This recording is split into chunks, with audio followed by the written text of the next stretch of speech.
jërë ngeen jëf auzu billahi mina shaytaani rajim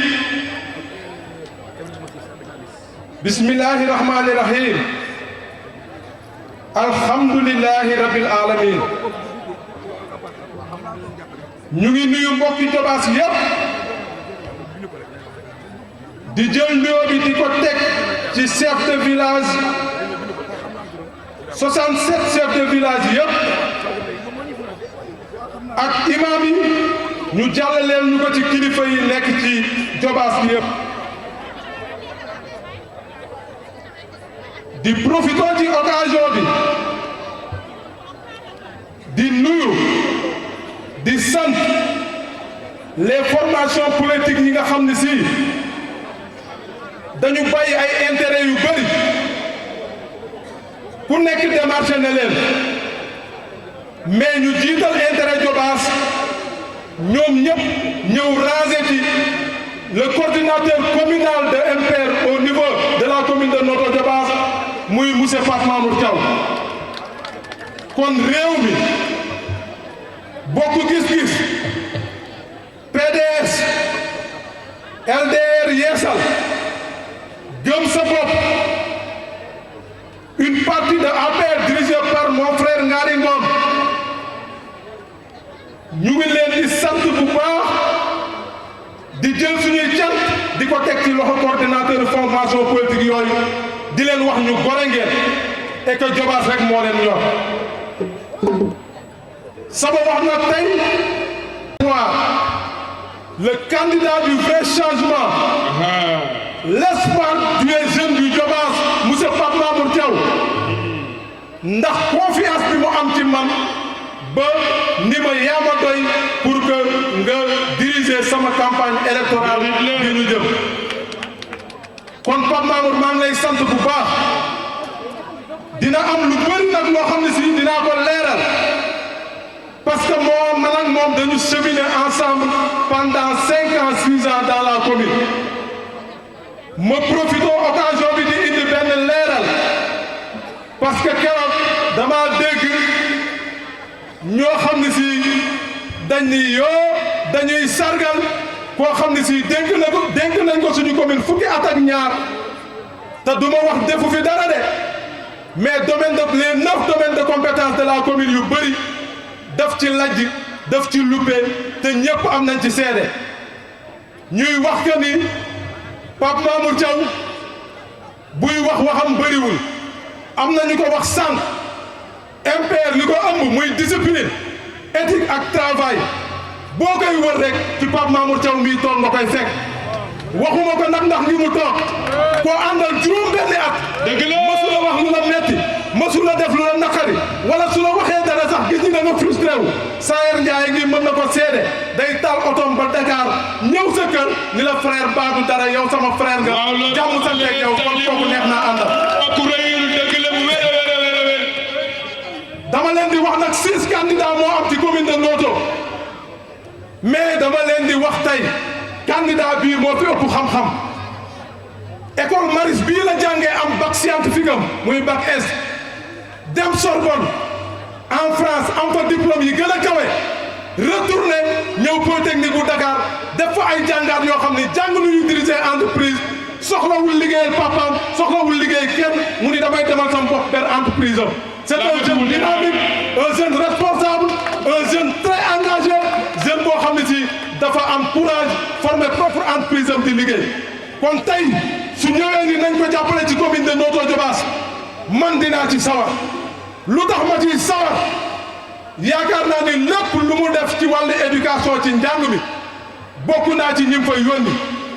il finançait 6 millions par année étudiants yi seen logement di jëlal yeneen amical ay chambre di leen indil denrée alimentaire amical yi ku xewle mu dem fa kon kooku tey mu ngi def rôle maire suñ ko dénkee commune bi incha allah dina ci def lu raw lool. ak ci programme bi en détail parce que c'est le seul et le unique candidat qui a présenté un programme très clair un programme réalisable ci biir programme boobu defu ko par hasard dafa former benn équipe polyvalente ni leen sillonné leen la Diobass weekend mu ñëw ànd ak ñoom taataan naqaru askan bi taataan coono askan bi ba xam lan moo metti Diobass mu tëgg ko ci benn plan de développement local résumé loolu def ko un programme muy un programme clair un programme réalisable en 5 ans incha allah buñ ko paree ci commune bi ci programme boobu dugg na ci li ñuy wax santé muy wér-gu-yaram parce que ñëpp xam nañ ni wér-gu-yaram moo jiitu lépp tey monsieur Pape Mamour Thiaw le candidat de la coalition And Dekkal Yaakaar le candidat sous la bannière de MPR en marche pour la renaissance du Sénégal min bi incha allah xam nañ ni 5 postes de santé moo am Notto Diobass mais poste de santé 5 postes de santé moo am Notto Diobass mais ambulance yi fi amagus néew ñu jëlee ko suñu xaalis kenn mayuñu ko de suñu xaalis suñu budget maire yi lañ ko jëlee jënd ko yóbbu ko ci ay kër muy fanaan nee na su ñëwee dina fexe poste de santé yëpp ambulance yi di fa gaare ku am jafe-jafe mu jël si ñëpp xam nañ ni poste de santé yi nekk Notto Diobass yéen a fay dem yéen jigéen ñi surtout yéen a ci gën a sonn dafa nekk en situation de délabrement avancé Pape Mamour Thiaw incha allah le 23 bu ngeen ko dénkee commune bi dina réhabiliter poste de santé yëpp def ko des postes de santé modernes même su mënee demander ci yenn secteurs yi parce que commune buy def 67 villages normalement war na am ñaari centre de santé yoo xam ne si tey jii su ñu demee ba poste de santé yi tële ci fajum yenn feebar yu avancé ñu mën leen a évacuer ci centre de santé yooyu kon Pape Mamour incha allah dina def ay démarches ba centre de santé yooyu ñëw ginnaaw bi mu réhabilité poste de santé yi nga xam ne si dañ nekk ci situation de délabrement avancé beneen mbir mi ci yokk ci wàllu santé mooy gis na ni que poste de santé bu ne bu fa xale juddoo nit ñi dañuy daw comme ñu dëkk ci sam wala extrait de santé muy centre d'enregistrement administratif yi dafa sori dëkk yooyu moom dina ko décentraliser ba ñu gën a jige loolu pour ñu defar ay extrait yomb loolu yëpp mën a antu incha allah nit dootul jóge pax mi wala zone est bi ñëw yenn Notto ñu naan la maire bi daa jàngale wala adjoint maire bi amul oto day dox di ñëw nga toog fi ba 14h ñu la signature amul nga ñibbi bu Pape Mamour Thiaw ñëwee loolu yëpp dina jeex. deuxième point bi may dugg mooy wàllu élevage parce que ku wax Diobass wax élevage wax agriculture ay baykat fi dëkk ay càmm fi dëkk may profité ci occasion bi di massawu les éleveurs parce que rendre nañ compte que ces derniers moments ces derniers mois il y a eu trop de vols plus de 270 et poussière plus de 300 yo ay xar ak ay nag ak yeneen suuf yoo xam ne si nit ñi sàcc nañ ko ci Diobass te loolu dañ ciy profité massawu éleveurs yooyu parce que nga jël sa ñax di sonn di defar ba heure bi nit jël ko loolu dafa metti te Pape Mamour Thiaw nee na bu ñëwee incha allah dina collaborer avec les zones de sécurité ba li nga xam ne si mooy le vol de bétail dina wàññeeku Diobass incha allah. beneen mbir mi dina subventionné li nga xam ne si mooy vaccin yi ak li nga xam ne si mooy aliment de bétail yi ba sàmm yi mën a xont seen jur gi parce que xam nañ ni aliment de bétail léegi dafa metti vaccin yi dafa cher te jur gi dañoo war a am wér-gu-yaram pour que éleveurs yi mën a am ay sujets yoo xam ne si sujets yu mucc ayib lañ. beneen mbir mi tamit xam nañ ni actuellement sàmm yi dañu am problème zone de pâturage mooy fi ñuy sàmmee incha allah bu ñëwee dina jéem a defar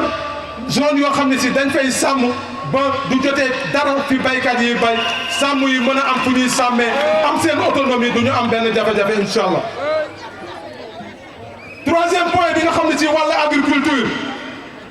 le futur maire Pape Mamour Thiaw nee na bu ñu ko joxee commune bi dina jënd ay tracteurs yoo xam ne si daf koy teg ci différents points yi tracteurs yooyu benn baykat bu ko soxlaa incha allah ci carburant bi rek lay participer mais dañ ko koy jox gratuit mu dem riji toolam parce que ñëpp xam nañu léegi bay dafa laaj ay moyens. beneen point bi mooy baykat yi ñuy utiliser sama frère Aliou Faye wax na ko sànq muy li xew ci pax mi ñu jël seeni suuf la xewante Mbombay 130 hectares te kenn defu ko lu dul le maire sortant monsieur Alioune Sarr moo koy def te suuf soosu lay bañ ku ko tudd dinaa ko répéter sama propre frère dem na teeg moom tribunal ndax suuf soosu la tudd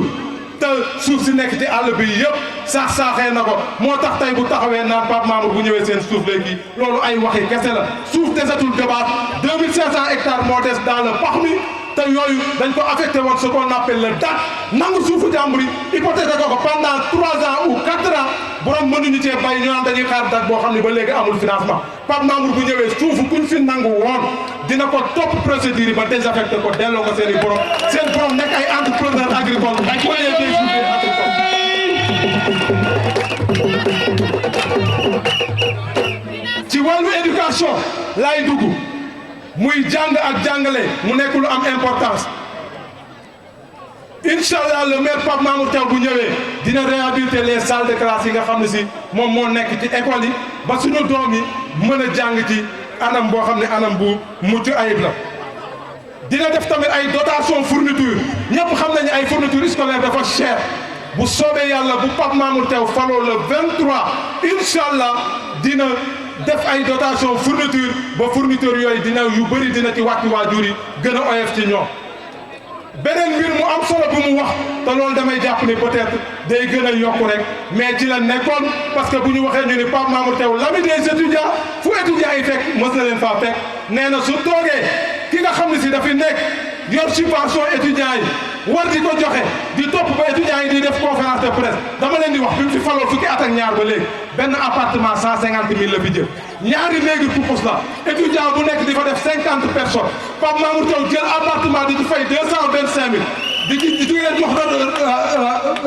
di leen jox ravitaillement di leen toppatoo di dem di leen nemmiku kon kooku suñu budget la yor jëlu fi lu dul appartement 150 000 Pape Mamour Thiaw bu faloo les différentes universités yi nekk ci Sénégal Inch'Allah dina leen jox ay subventions yu mag wutal leen ay logement parce que je vous rappelle que jël na logement Dakar jël logement Ziguinchor pendant des années boole ko di dimbali les étudiants de Thiès de Saint-Louis et yéen ak autres étudiants yi nga xam si ñoo nekk dans les différentes universités du Sénégal li may wax nii nag dama koy wax ay chiffres yu leer la étudiants yaa ngi fi toog di ma déglu loo xam ne la kenn inventé ko daf ko def di leen topp te faluñu ko maire kon ñun jàpp nañ ni ndomba tànk bi la amul woon mais tey moom mooy jouer le rôle du maire dans la commune.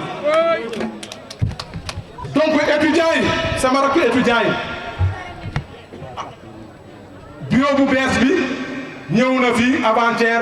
ma rencontré ko man ak Pape Mamour ak suñuy naataango suñuy rakk la ñu jox nañ leen conseil mais nous vous lançons un appel les étudiants ngeen jël seen courage parce que li ñuy wax xañe ñàkk péete day xañe cër imam Mor Niass dama dem wax naan li muy xañee cër moom moo ci gën a tuuti kon les étudiants jël leen seen courage ngeen ñëw derrière le candidat Pape Mamour ngeen mën a ànd ak moom ngeen liggéey Pape Mamour nag programme bi ci les 9 domaines de compétence yépp la ko tëgg dama dem résumé accès yi ci gën a am solo rek muy wàllu éducation santé agriculture ak élevage